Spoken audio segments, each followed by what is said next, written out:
Enkosi man Bhutane masibulele man. Siphile safumana ithuba lokudibana nawe. Enkosi. Man. Besike sakumamela man. Uthethe radioini. Uthetha kabuhlungu man Bhuti. Kabuhlungu. Yes.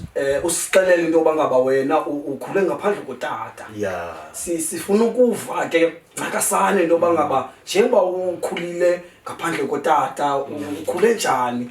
Ngakho usicacisele Bhuti. Yes, no, Bhuti ukukhula ngaphandle kotata kuba i-challenge eninzi because so unklontwa ngaphandle uye ucifama utata babe khona ngevala isikhawu uyabona ubukela abanye abantwana bekhawulela utata babo bephethe chips so ibi challenge that ibindifumana yoba utata babe lapha yebo xa ndibuza kumama mama utata uphi ngubani mama mwayevele akhale xa ndithetha ngotata yebo until ke umama washona ndingamazi utata uyayiqonda but ndizothi ngokusenimdala ndajonga ezinye izinto kuba kuyaphileka manje ngaphandle kotata kuyaphileka and into endingayithetha ukucebisa abantwana abakhula ngaphandle kotata because abanye otata sibafunayo omama bethu bayabafihla ngenxa yendlela mhlamba abadibana ngazo